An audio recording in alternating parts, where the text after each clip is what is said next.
Hey guys, Kev here, and I have an interesting topic today. I usually do reviews and first impressions and all that stuff, right? But occasionally I like to just, talk about something. And um, today it's going to be buy American, fuck the Chinese. Those commie bastards, there's no reason to buy their knives. You're just screwing over Americans, right? That's something you hear a lot, and I'm a patriot, guys. I love this country. I want what's best for this country. I believe in it and all the good stuff, right?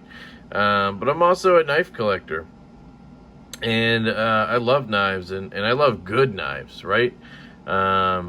And I want the good knives, and I want to get them at a good price if I can. If I need to pay more for one, I will. I think people know that. Now, this is a representation here. I have America up top, and I have China down below. Just going with those two. I could have went overseas or whatever, but I'm trying to make a point here. I also don't have all of my knives. I have a lot of loaners out, so I could have some more heavy hitters down here. I could definitely have some more heavy hitters up here, such as the whole haptic or the slim midi. Down here I could have the Evo 2.0. I could have the Liang Ma Field Duty. I'm probably not thinking of some. These are not all my knives. I think all but one, this one, are mine. Shout out to Daniel, who hit me up on Reddit to loan me that one. And I do want to clarify, you guys are going to say this is CKF, so it's actually a Russian knife. I'm going to contend that information I have is Riyat makes their parts and sends them to CKF in Russia, where Russians, CKF, puts them together and tunes them or whatever. And I'm pretty sure that's accurate. 90% sure that this is a Riyat-made knife, actually. So that's why it's on the table. You could always just imagine it's not there if that's a problem for you. But yeah, so I guess what I'm trying to point out here is there's value in both places. You're not necessarily, just because it's American made doesn't mean it's shit. And it doesn't mean you have to spend a fortune. But there are some things that I think are topics of discussion, such as having a really, really good design and being able to affordably buy it is a huge factor here, guys. When we think of American designers, they have some of the best designs out there. The Chavez 229 Redención, absolutely just stunning piece, right? But this is manufactured by Riyat out of China, okay? Brian Nadeau, the Void, right? Sharp by Design, Voids. Absolutely a just masterpiece of engineering when it comes to that detent system. And you can see this fancy pants variant with Damasteel and carbon fiber and all that stuff made by Riyat. Designed by Brian Nadeau in America. Again, Russian design, fantastic design. Parts built in China. The Kung Wu Tao. This is a new guy to the scene. One of my absolute favorite knives. This comes in at $135. That's what I paid anyway. For orange peel, finished titanium, Damascus pivot collar, reversible deep carry clip on a frame lock with M390 and action as good as it gets. On multi-row bearings, right? The Ferrum Forge Stinger. One of the best budget knives in existence, I think. especially after some mods I had done. But again, this is built by We, or Civivi, whichever one you want to choose. $90 for a base model of this. And there's so many more, guys. Brian Brown Jaeger M, Vero Engineering knives, all of them. Anybody who has had knives manufactured by an OEM. I mean, the list is endless. Berg Blades, Purvis, like it just keeps going on and on. These amazing designs, right?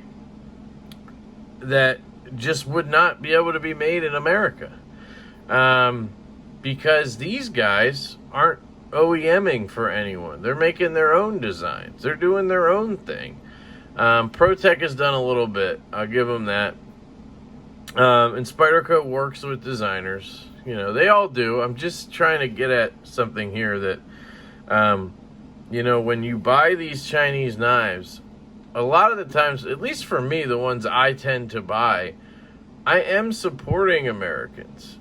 You know, I'm supporting an American knife designer who is going to make a good portion of that money. Supporting the guys who are, you know, at the shipping dock, the guys who are driving the trucks that are taking these knives to the next place in the U.S., the postal carrier who's delivering it. Excuse me. So there are a lot of American hands that touch these, and I think we overlook that sometimes, and people are kind of just bullheaded about it.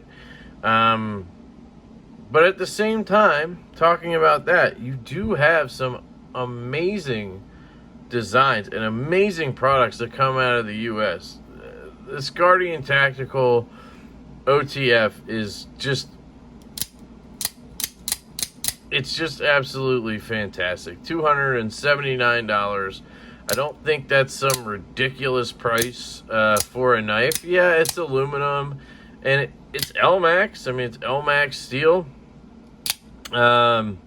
Aluminum body. It's on a ball bearing actuator. I think this is a fantastic knife for the price. Made in Pennsylvania. The Spyderco Paramilitary 3 or Para 2, right? Made right in Colorado. Comes in a million flavors, right? Now, you know, their pricing, I think, starts a little high for what you get with the S30V and G10. But if you get one of their sprint runs, you can get some amazing materials for the price. Sorry, this is in K390. So you can get K390 with G10 scales, and I think it's like $200. And then everybody knows you can get a million aftermarket parts for a Spyderco, right? Throw another $100 in, and you got some nice scales, a CME, which is a must on a compression lock knife, and a nice clip from MXG Gear or Lynch, right? And you're in business. But yeah, this knife is made Golden, Colorado, USA, Earth. TRM, guys, one of the crowd favorites. Not my, you know, most loved knife company, but I appreciate I should say design, not my most loved designs. It is one of my most loved knife companies. So, but their pricing for what you get is absolutely fantastic. I mean, you get a titanium liner lock nested liners with fantastic Techwood scales, a deep carry clip, 20 CV that is absolutely ground to perfection, as thin as you can get it, on fantastic thumb studs, on bronze washers, just absolutely fantastic action in this case. They're just getting better. I've had the Neutron, and this is the Neutron 2, and the leap from one to the other is substantial. And they've cornered the market when it comes to selling scales. You just, you know, pop this screw and that screw, bink bonk, put a new set on, you're done. TRM is killing it. $200 I spent on this. I think this is a 2-dot, so I think they're a little, that's like a factory second. But, you know, I think base model, it is around $200, and then you can get the scales, right? I got it for $200 with these scales. Benchmade, an oldie but a goodie, right? You know, pricing is a little bit amiss with them. You know, you get Grivery and S30V and you pay $115. But you know what? That's budget knife money these days. At least for me it is. Okay, it's a little more, but it's not bad, you know. But the problem with them is, you kind of like Spyderco, you end up having to put more money into it, you know, to make it what you want. So you end up buying a $115 knife, which actually now is like $130 retail, and then you put another $150 into it. So you end up with, like, you know, a $300 knife in S30V. And yeah, maybe you have micarta and a deep carry clip on it, right? But they're still solid knives. And the Bug Out is one of the best designs out there. Last but absolutely not least in this table here is the ProTech Malibu. This product right here basically is the epitome of you buy American. You don't need to spend a fortune to get quality materials, quality craftsmanship, you know, and have to go overseas, right? This is an aluminum bodied button lock, plunge lock knife with 20 CV, with an amazing edge on it. One of the best actions, one of the most fidgety knives in existence. And it's $200, $189 retail, or yeah, retail. MSRP is a little higher, but this knife is absolutely fantastic. And again, there's more I could have. The Slim Midi I love, guys, but it's, you know, the one I have is $645. The Hoback Sumo, I love it, but it's $550. You know, we're talking Chris Ree, we're talking you know, Medford, we're talking Hinderer, we're talking Strider, all that good stuff, right? The price range is just so much higher in those cases. These are the kind of lower end of that. And you can see what you get. You get G10 on your base models, and maybe you get 20 CV. In some cases, you get S30V. And so for the price of these things, in a lot of cases, you can get some of the coolest designs out there, right?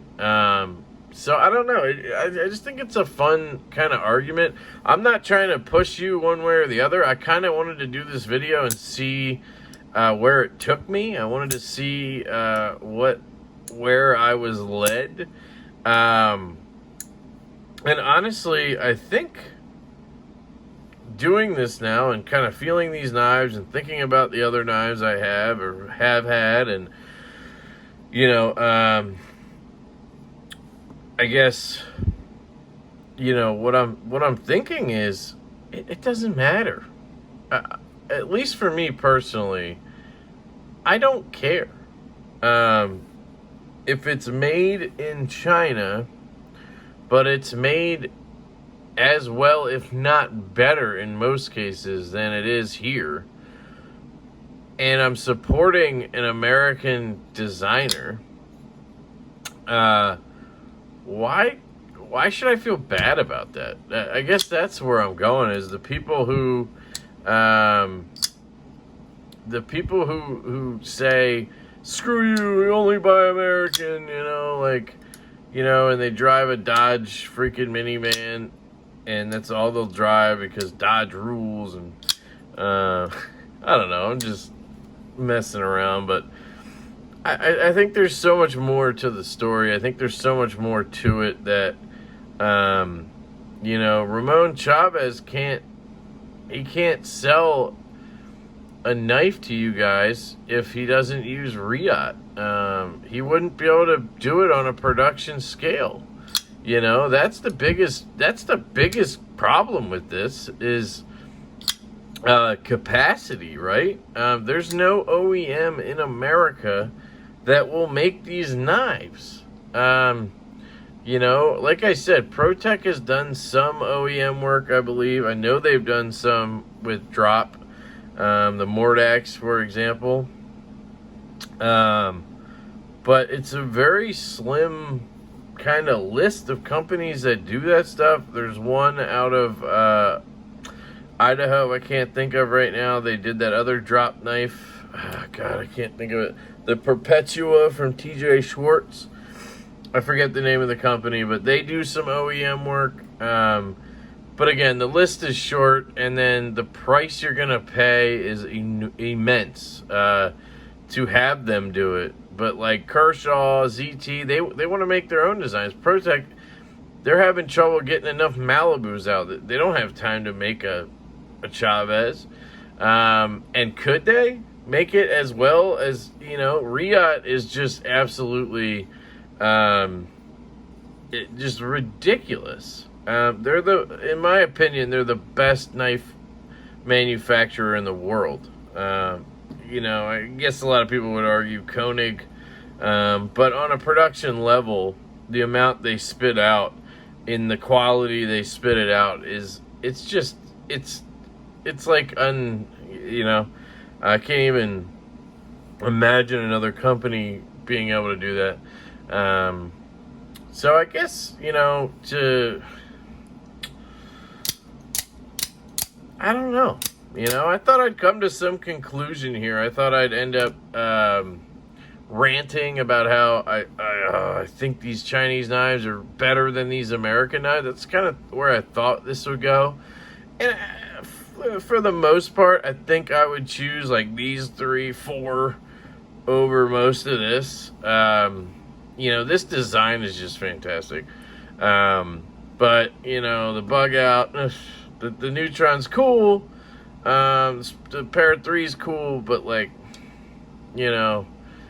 I can, I'd rather Spidey flick my Evo 2.0 or this thing than that. I don't know. That's where I thought it would go, but then I'm sitting here, fiddling around, and this Neutron, man, it is so buttery smooth. And I didn't pay a fortune for it, This Malibu is just ridiculous. American made. And then again, the other ones on the list I mentioned, my Slim Midi is one of my all-time favorite knives. I don't care how much it costs. It doesn't matter. The design is that good. And, that's the one thing I guess you do have to kind of factor in here is price. And that's why these Chinese companies are doing so well right now. Hoback, they wouldn't charge $550 for the Sumo if they didn't have to. But they have to pay their employees a fair wage. They have to pay health insurance. They have to have workers' comp insurance.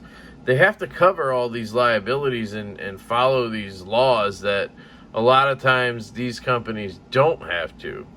But at the same time, I think we're kind of looking at the Chinese companies like in an old world sense, like the sweatshop type thing. I don't know how real that is anymore, to be honest.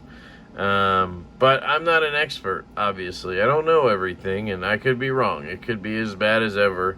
But, I just wanted to kind of have the discussion. I wanted to get your thoughts, really.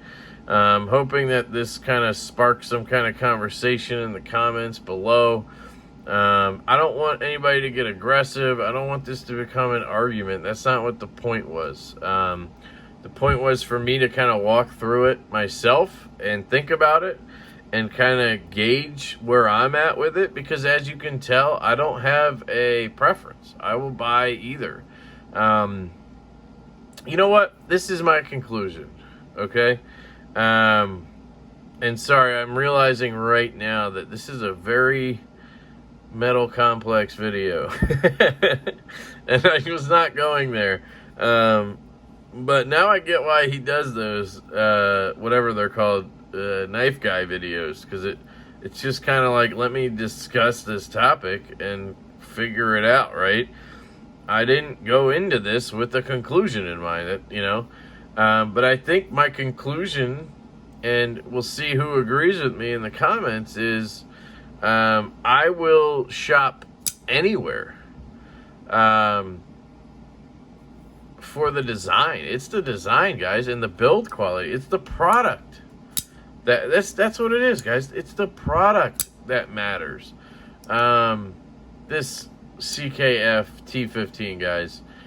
This thing is an absolute home run. It has one of the best detents I've ever felt, and especially from CKF, but in general, detents, one of the best. It is so slim and lightweight with all those pockets. The action is as good as pretty much anything I've handled. Just phenomenally built. Love that they give you options with hardware. You know, it comes with you can put a brass or bronze pivot collar or a black clip on. I swapped it out for blue. That reverse tanto or drop point, whatever you want to call it. Ugh, guys, so good. This is what every Shiro should be. I think it's the design, you know. If, again, like I was saying, if ProTech was making the 229s, I would be buying them from ProTech, and I would be paying the $500 that it costs, you know. But instead, they're made by Riot, and they're $320. Now, this one's modded and whatever, right? It's more like $500 actually. But if, you know, Spyderco was making the Sharp by Design knives, and, you know, making it as well, you know, that's part of this, though. They need to be constructed as well. I trust ProTech to do that kind of stuff. I don't know if I trust Spyderco, but anyway, point being, if they made it, if this knife was made by Spyderco, I would buy it, and I would probably spend the extra, you know, $100 or $200 it costs to have it be American made. You get what I'm saying? If Benchmade was making Stingers, and instead of $90 they were, you know, 120 or 150, I would buy one from them because I like the design. I love these designs. I think that's kind of what I've realized here. Like again, the Hoback Sumo, right? The materials wise, it is equal to this knife that was $135, titanium M390, right? Okay, it's 20 CV, but it's on the Sumo, but same difference, right? This is M398 in titanium for $450. It's $100 less than the Sumo. But I bought the Sumo because I got it in hand at Blade Show, and I fell in love with the design. I fell in love with the action. It's about the knife, okay? That's the conclusion. It's about the knife. This specific Neutron right here is just utterly gorgeous and fantastic. It is so smooth. Like, I've never felt a TRM this smooth. It just has this buttery feel to it. And I picked it up at Blade Show, and I knew it didn't matter how much this cost. I was buying it. It's about the design. It's about the end product. It's about the knife, right? Another example, right? This is the Demko 8020.5. This is made in Taiwan, so we're not talking about China. We're not talking about the U.S. We're talking about Taiwan, right? Overseas, we'll call it. It's got Grivery and AUS 10A, and it's $150. Again, Taiwan's not China, so don't, you know, if this was made in China, maybe it would be $100, you know, I don't know. But it doesn't matter where it's made. This could have been made in freaking Jamaica, for all I give a shit. It's built exceptionally well, and it's all about the design, man. It really is. I will basically pay anything for the knife I want, for the design I want. Now, of course, there's exceptions to all that, and there's tribulations. There's, you know, I can't afford it right now, or I wish I could get that knife because it's way too expensive. There's, of course, that's always going to happen. But there's Chinese-made knives that are way more than I want to pay, you know? And there's definitely American-made knives that are way more than I want to pay. But I'm off into the weeds here, guys. I apologize. But anyway, point is, we've reached the point. It's up to you guys. You know, if you love a design and it happens to be OEM'd by a Chinese company, I don't think that should hold you back. That's my personal opinion, right? And if it's a great design, it happens to be made by an American company, better yet, right? Of course that's better. I'm not trying to sit here and argue that it's better to buy Chinese. Of course it's better to buy American. If ProTech made the Chavez and everything was equal and it was $100 more, I would buy the ProTech version. I would spend the $100 to support the American company. That's a given for me anyway. So I hope I'm not coming across, trying to say that I wouldn't. I would 100% pay more for things to be made American, but they're not right now. That's not our reality. So that's kind of the world we live in right now. I guess everybody has to have their own journey with this. So I guess what I'm saying is, sit down with your knife collection. Lay out the knives you love the most. Again, these are the ones I have here right now that I love the most. And I was trying to show a depiction here of both places, but lay down some of your favorite knives and see what your collection's like, and then comment that. That's what I want, okay? If you want to, have the discussion about China versus America, please do. Again, I don't need any hostility. This is just conversation, but I think ultimately what I'd like you guys to do, if you're willing, is to sit down with your collection, lay out some of your favorite knives. Let's say your top 10 or your top 5, whatever. I happen to have 10 here. And look at it and see, where are these knives made? If they are made overseas, are they all designed by somebody in America? Or maybe you're like some people who just love Kaisers. I talked to a lot of people lately who just love Kaisers. And they have a whole collection of Kaisers, which are basically all designed by people overseas or in-house. I guess, okay, they do have some American designed ones, but my point being, those are the more Chinese knives, if you think about it, right? So anyway, do the experiment and see what you come up with. Are you just a staunch America guy? And you don't even know it, maybe? You lay out your collection and all you have is American-made knives because somewhere along the line mentally you just made this choice and you didn't even know you did it, or maybe you did know you did it. Or are you the guy who has all the budget knives? If then you're gonna have a ton of Civivis, right? And you're probably gonna have more of the Chinese stuff. Or maybe you're the American budget guy. You just have all Kershaws, even though they're made overseas. They're Kershaws, right? Supporting that American company. I don't know. But let's talk about it. If anybody else wants to make a video about this and, open tag it or whatever, I don't know how to really do that. And I'm sure this has been beat to death, but I thought it'd be fun. So here we are, 28 minutes later. I apologize for that. I really appreciate you guys. If you watch this to the end, thank you. It was a little different than my usual thing. So that's it, guys. I really hope you have a fantastic day. I hope this sparked some healthy conversation.